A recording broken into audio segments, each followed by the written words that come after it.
Central Americano MBBS just 34 lakhs. Columbus Central University. నమస్తే, welcome back to iDream media. నేను మీ ఝాన్సీ. ఇప్పుడున్న జనరేషన్స్లో చిన్న చిన్న పనులకే అలసిపోవడం, చాలా డిసీజెస్ కొత్త పేర్లు మనం వింటున్నాము. అందులో ఒకటి పీసీఓడి. జనరల్గా పెద్దవాళ్ళలో కాకుండా, అంటే ఒక 30+, 40+ అలాంటి వాళ్ళకి కాకుండా చాలా చిన్న ఏజ్లోనే, అంటే 13 years 12 yearsలో కూడా పీసీఓడి సమస్యలు వస్తూ ఉంటాయి.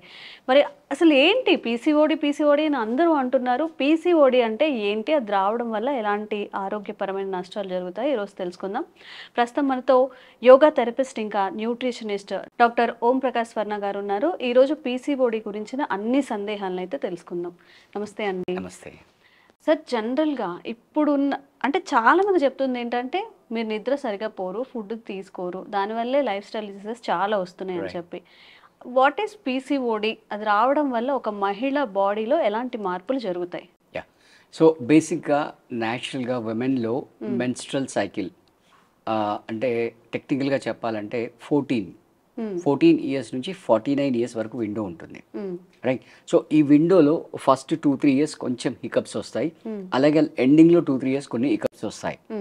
అది పోను మిగతా విండో అంతా కూడా సజావుగా సాగాలి. సజావుగా అంటే ఎవ్రీ 28 daysకి ఒక మెన్స్ట్రల్ సైకిల్ అనమాట. ఓకే. ఈ 28 daysని మనం డివైడ్ చేస్తే కనుక first what you can say 14 days, 10 to 14 daysలో ఓవ్యూల్ అనేది ఫామ్ అవుతుంది, రైట్? ఆ తర్వాత అది రిలీజ్ అవుతుంది, రైట్? అరౌండ్ 40th dayలో రిలీజ్ అవుతుంది. ఒకవేళ అది కనుక what you can say ఫలదీకరణం చెందినట్లయితే, రైట్, జైగోట్ ఫామ్ అవుతుంది.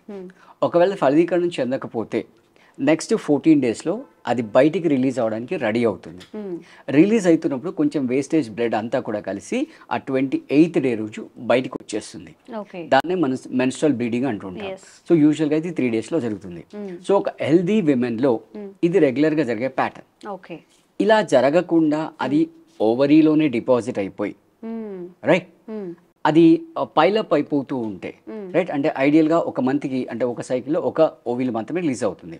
సో అవి పైలప్ అయిపోయి మెనీ ఓవ్యూల్స్ అక్కడే యూట్రస్లో ఉండిపోతే దాన్ని పాలిసిస్టిక్ అంటాం, రైట్? అంటే అవన్నీ కూడా సిస్ట్ లాగా ఫామ్ అయిపోతాయి, రైట్? ఫామ్ అయిపోయి ఎప్పుడో ఒకసారి రిలీజ్ అవుతాయి. అంతే, ఇంకా మనకి షెడ్యూల్ ఏముండదు దానికి. It may happen once in 6 months or it may happen once in year also. అంటే అల్టిమేట్లీ సివియర్ అనమాట.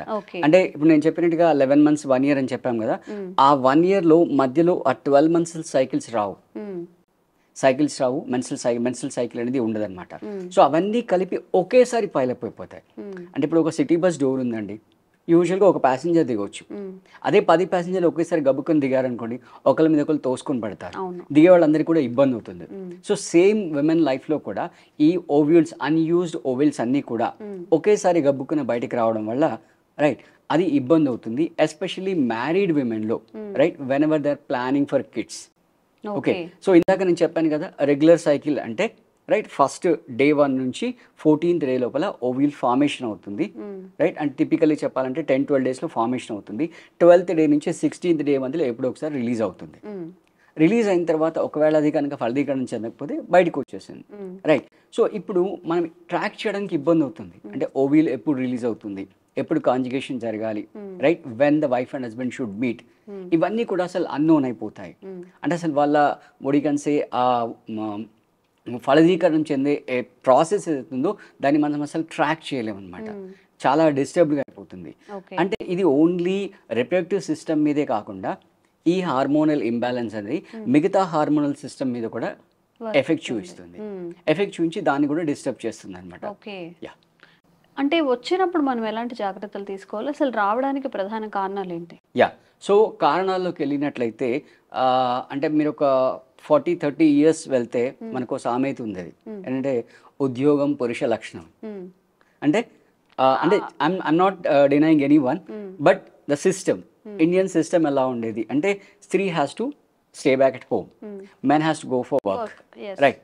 ఇప్పుడు అలా కాకుండా ఇద్దరు ఈక్వల్గా కంపీట్ చేస్తున్నారు. అంటే ఈవెన్ ప్రొఫెషనల్ ఫ్రంట్లో సక్సెస్ రేషియో అనేది విమెన్కే ఎక్కువ ఉంది మెన్ కంటే కూడా, రైట్? సో వాళ్ళు కూడా ఈక్వల్గా పోటీ పడి వర్క్ చేస్తున్నారు. సో ఆ వర్క్లో కానీ లేదా పర్సనల్ లైఫ్లో కానీ first reason is stress, right? So stress వల్ల మెంటల్ స్ట్రెస్ వచ్చేస్తుంది, దానివల్ల ఒత్తిడి వస్తుంది. రెండో విషయానికి వచ్చినట్లయితే ఒబెసిటీ. ఒబెసిటీ వల్ల కూడా ఒబెసిటీ వల్ల ఉంటాయా? 100% ఓకే, 100% ఒబెసిటీ, రైట్? అంటే ఆ ఒబెసిటీ వల్ల ఫ్యాట్ డిపాజిట్ అవ్వడం వల్ల ఈ ఫ్యాట్ ఎస్పెషల్లీ మనకు పెల్విక్ రీజన్ లో ఎక్కువ డిపాజిట్ అవుతుంది విమెన్ లో. సో ఆ పెల్విక్ రీజన్ లోనే మనకు రిప్రొడక్టివ్ ఆర్గాన్స్ అన్నీ ఉంటాయి. సో అక్కడ ఉన్న ఆర్గాన్స్ యొక్క మూవ్మెంట్, అక్కడ ఉన్న హార్మోనల్ ప్రొడక్షన్, ఇదంతా కూడా డిస్టర్బ్ అయిపోతుంది, right? So first is stress, second is obesity, and third is sedentary life style. Sedentary life style, right? అంటే మీరు 10 years బ్యాక్ 15 years బ్యాక్ చూస్తే మీరు టీవీ ఆపరేట్ చేయాలి, వాల్యూమ్ పెంచాలి తగ్గించాలంటే టీవీ దగ్గరికి వెళ్ళొచ్చారు. ఇప్పుడు చైర్లో సోఫాలో కూర్చుని ఇక్కడ నుంచి రిమోట్తో ఆపరేట్ చేస్తున్నాం. ఈవెన్ విండో కర్టన్ మూవ్ చేయాలన్నా కూడా మీకు రిమోట్స్ వచ్చేసాయి, రైట్? అసలు ఎక్కడ స్వెట్టింగ్ అనేది లేదు, ఎక్కడ వర్క్. అంటే there are 2 reasons. One is అసలు ప్లేస్ లేదు, మనదంతా కాంక్రీట్ జంగల్ అయిపోయింది. రెండోది టైం లేదు, రైట్? అంత మొత్తం ఉరుకులు పరుగుల జీవితం అయిపోయింది, right? So first is stress, second is obesity, right? Third is sedentary life style, okay? And fourth one is the most important thing is this can be avoided, that is about the food, okay, right? So ఈ food కేటగిరీలోకి వెళ్ళినట్లయితే first is semi processed food, right? And second is preserved food, okay? And third is junk food, okay? And fourth is the food which you are taking is having zero fiber, right? Lot of maida, right? Refined oil, maida, polished rice and right, polished rice, right? ఇవన్నిటికంటే ఇంకా most important ఏంటంటే మనం ఏదైతే బయట out side food తింటామో ఆ out side ఫుడ్లో ఉండే tasting salt, దాన్ని Ajinomoto అంటుంటాం, రైట్? సో ఈ అజినోమోటో వల్ల కూడా హార్మోనల్ ఇంబ్యాలెన్స్ అనేది వస్తుంది. ఓ, రెగ్యులర్ గా ఇది తినడం వల్ల దీని వల్ల కూడా హెల్త్ ఇష్యూస్ వస్తాయి. ఎగ్జాక్ట్లీ. ఓకే, ఎలాంటి హెల్త్ ఇష్యూస్ వచ్చాయి? అంటే మనం ఇప్పుడు డిస్కస్ చేస్తున్న PCOD, right? And more over what you can say sunlight కి బాడీ ఎక్స్పోజ్ అవ్వట్లేదు, రైట్? అసలే అవ్వట్లేదు, రైట్? మనం ఏదో 4 గోడల మధ్య అపార్ట్మెంట్ లో ఉంటాం, రైట్? లిఫ్ట్ దిగుతాం, కార్ ఎక్కుతాం, రైట్? మళ్ళీ ఆఫీస్కి వెళ్తాం, మళ్ళీ అక్కడ కార్ దిగుతాం, లిఫ్ట్ ఎక్కుతాం, మళ్ళీ ఆఫీస్కి వెళ్ళిపోతాం. అంటే పొరపాటున కూడా ఎక్కడ కూడా, రైట్? అంటే మీరు ఒక చైల్డ్ తీసుకోండి, స్కూల్స్ కూడా అంతా కంపాక్ట్, ఎక్కడ ప్లే గ్రౌండ్ లేదు, అవి కూడా మొత్తం కంపాక్ట్ కాంక్రీట్ జంగల్స్, అక్కడ ప్లే చేసే అవకాశం లేదు. ఆఫీస్ వెళ్ళే వాళ్ళకి లేదు, రైట్? ఈవెన్ ఇంకా చెప్పాలంటే dressing also impacts. Dressing also impacts. ఎలా?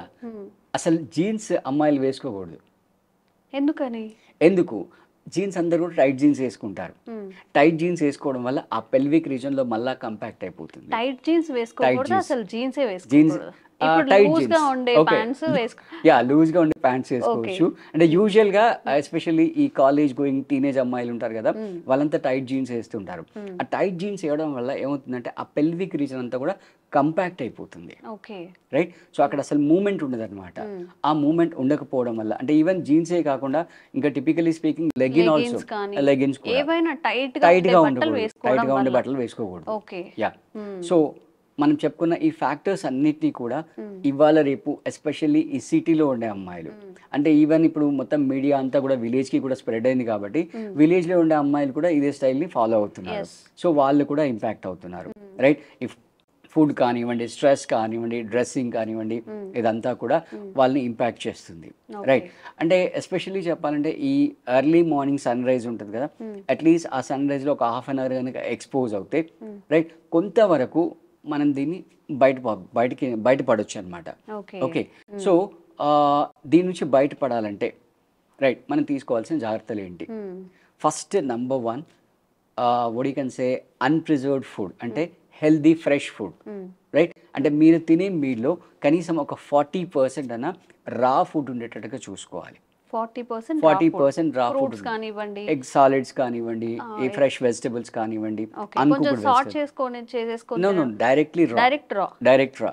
ఓకే, అండ్ ఇంకా గట్టిగా చెప్పాలంటే మీరు ఒక మీల్ కంప్లీట్ గా రా ఫుడ్ తినడం బెటర్.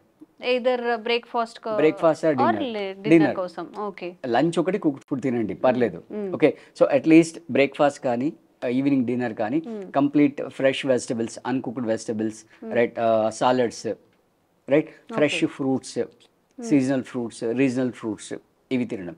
సో దీనివల్ల ఏమవుతుందంటే మనం ఇందాక చెప్పుకున్న చాలా రీజన్స్ మనం బయటపడచ్చు. మీరు ఇందాక రిఫైండ్ ఆయిల్ చెప్పారు. సో మీరు డైరెక్ట్ రా ఫ్రూట్ తిన్నారనుకోండి, there is no chance of using. Cut చేయొచ్చు, ఒక గ్రేటర్ అమౌంట్ కట్ చేయొచ్చు. తర్వాత అజినోమోటో సాల్ట్స్ అవన్నీ కట్ చేయొచ్చు, రైట్. తర్వాత ఈ ఫ్యాట్స్ కూడా తగ్గిపోతాయి, రైట్. అంటే మీరు ఆయిల్ వాడట్లేదు, డీప్ ఫ్రైలు ఇవన్నీ, రైట్. అంటే ఈవెన్ ఇంకా చెప్పాలంటే నవేడేస్లో ఈ చికెన్ ఎక్కువ తింటున్నారు, రైట్. అమ్మాయిలు చాలా ఎక్కువ తింటున్నారు. ఈ చికెన్లో ప్రాబ్లం ఏంటంటే యాక్చువల్గా ఆ బర్డ్ ఏదైతే ఉందో డే 1 నుంచి అది కంప్లీట్ మనం తినడానికి రెడీ అవ్వడానికి మినిమం 90 days పడుతుంది. ఆ 90 daysని ఇప్పుడు ఏం చేశారు, 30 daysకి కట్ షార్ట్ చేశారు. అంటే విపరీతమైన స్టిరాయిడ్స్ ఇచ్చేసి దాని గ్రోత్ని ర్యాపిడ్ చేస్తున్నారు. And at the same time 1 kg ఉండాల్సిన బర్డ్ని 3 kg చేస్తున్నారు, రైట్. అంటే 3 into 3 9-fold ఎఫెక్ట్ అయింది. 90 daysని 30 daysకి కట్ షార్ట్ చేస్తారు. 1 kgని 3 kg చేశారు. ఇక్కడ 3, అక్కడ 3. సో 3 into 3 9-fold ఎఫెక్ట్ అయింది, రైట్. సో ఇలాంటి నాన్ వెజ్ ఐటమ్స్ తినడం వల్ల అంటే ఒకవేళ మీరు తినాలనుకుంటే, రైట్, కంట్రీ బర్డ్స్ తిన్నారనుకోండి, వెల్ అండ్ గుడ్. సో ఇలా ఇవన్నీ ఫుడ్ ఫాలో అవుతూ, రైట్, మోడరేట్గా ఎక్సర్సైజ్ చేయండి. మోడరేట్గా మీరు జిమ్కి వెళ్తారా, యోగా చేస్తారా, జుంబా చేస్తారా, మీ ఇష్టం.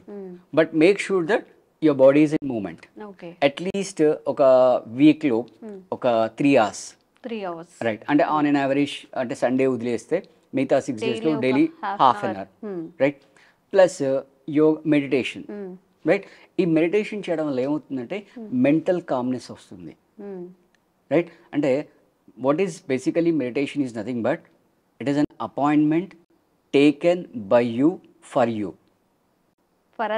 for you, all of us, individual appointment, okay, right. So being with yourself, right, focus on your breath, right. Track your breath, where exactly it is going. అసలు అది జరగట్లేదు. మన బాడీలో ఏం జరుగుతుంది, ఒక 5 minutes మనం జస్ట్ అలా ఐస్ క్లోజ్ చేసి కూర్చుంటున్నాము అంటే అసలు 100కి 100 లేదనే చెప్తారు. మీరు అన్నట్టు ఉరుకులు పరుగుల జీవితాలు, ఎప్పుడు ఆఫీస్కి వెళ్దామా, వచ్చామా, పడుకున్నామా, మళ్ళీ లేచామా, వచ్చామా, లాగిన్ చేసామా, ఇది ఈ లైఫ్ సైకిల్ ఇలానే జరుగుతుంది. కానీ ఏదైనా కొంచెం ఖాళీ ఉంటే ఫోన్స్ యూజెస్ ఎక్కువైపోయింది కాబట్టి మనకంటూ నిజంగా మన కోసం మనం అపాయింట్మెంట్ ఇచ్చుకోవడం అనేది జరగట్లేదు. ఎగ్జాక్ట్లీ. సో అంటే మీరు ఇంకా బ్రెత్ విషయం పక్కన ఉంటండి, కనీసం మీరు తింటున్న ఫుడ్ ఏంటో మీకు తెలియదు. అవును. అది టీవీ చూస్తుంటారు లేదా ఫోన్ మాట్లాడుతుంటారు, రైట్. అంటే మీరు తింటున్న ఫుడ్ మీకు తెలియాలి. ఫర్ ఎగ్జాంపుల్ మీరు లేడీస్ ఫింగర్స్ కర్రీ తింటున్నారు, అది స్వీటిష్గా ఉంటుంది, అది మీరు ఫీల్ అవ్వాలి, రైట్. ఏదంటే తింటున్నాంలే అన్నట్టు తెలియదు, మెకానికల్గా జస్ట్ తింటున్నాం, ప్లేట్ ముందుకు వచ్చినా ఎప్పుడు ఖాళీ అయిందో తెలియదు. అయితే ఫోన్ చూస్తాం, ఫోన్ మాట్లాడతాం, టీవీ చూస్తాం, పక్క వాళ్ళతో మాట్లాడుతుంటాం. సో ఇలా జరగడం వల్ల ఏమవుతుందంటే మీ టేస్ట్ బర్డ్స్కి తెలిస్తే, మీరు లేడీస్ ఫింగర్ తింటున్నారని తెలిస్తే, అంటే provided if you are in mindful eating, ఆ మెసేజ్ మైండ్కి వెళ్తుంది. సో అప్పుడు మైండ్ ఏం చేస్తుంది అంటే ఇంటెస్టైన్కి మెసేజ్ పంపిస్తుంది, okay Jhansi is going to eat ladies finger, so prepare enzymes which are required to digest ladies finger. అప్పుడు మీ డైజెషన్ అంతా ప్రాపర్గా అవుతుంది, ఆ తిండి మీ వంట పడుతుంది. లేదు అంటే ఎట్లా వచ్చింది అట్లా వెళ్ళిపోతుంది అన్నమాట. అయితే చాలా మందిలో 99% అలానే అవుతుందేమో. అంటే eating food it self is also a meditation. ప్రశాంతంగా కూర్చొని మనం తినేదాన్ని కాస్త ఏం తింటున్నామో కాన్షియస్గా తినాలి. మీకు తెలియాలి, మీ మైండ్కి తెలియాలి, మీ టంగ్కి తెలియాలి, మీ అబ్డోమిన్కి తెలియాలి, మీ ఇంటెస్టైన్కి తెలియాలి. సో అట్లీస్ట్ ఆ 20 minutes అండ్ ఈవెన్ టైం కూడా, రైట్, హార్డ్లీ 5 to 10 minutesలో కంప్లీట్ అయిపోతుంది, లంచ్ కానీ డిన్నర్ కానీ, రైట్. మినిమం మీరు 20 to 30 minutes స్పెండ్ చేయాలి, రైట్. ఇప్పుడు అలా తింటామంటే అబ్నార్మల్ గా చూస్తారు ఆఫీస్ లో కానీ బయట కానీ. ఎంతసేపు తింటావు, అందరు నీ పక్కన తినేసి వెళ్ళిపోతున్నారు, ఫస్ట్ అలా చూస్తూ ఉంటారు. Maybe it's not possible while we are in office or outside. ఏదైనా ఇంట్లో ప్రశాంతంగా కూర్చున్నప్పుడు కాస్త మనం ప్రశాంతంగా తినగలుగుతాం. We have to make it possible. It is possible. It is possible. Okay. అంటే మీకు టైం ఉంటుంది కదా, డెడికేటెడ్గా 30 minutes టైం ఉంటుంది కదా, ఆ 30 minutes to 20 minutes మీరు అలొకేట్ చేసుకోండి. It is in your hands. Okay. So life style disease అంటే మరి ఏదో కాదండి, మనం తీసుకునే ఫుడ్, మన స్లీప్ హ్యాబిట్స్, మనం ఏం చేస్తున్నాం రెగ్యులర్గా, అసలు తినే ఫుడ్ అయినా కాన్షియస్గా తింటున్నామా లేదా కానీ దాని మీద కూడా చాలా డిసీజెస్ వచ్చే అవకాశం ఉంది. కాబట్టి సార్ ఏదైతే చెప్పారో కొంచెం ఆ టిప్స్ ఫాలో అవుతూ ఉండండి. ఒక హెల్దీ లైఫ్ స్టైల్కి అయితే మీరు హ్యాబిటేట్ చేసుకోవడం చాలా మంచిది. Thank you sir. Thank you.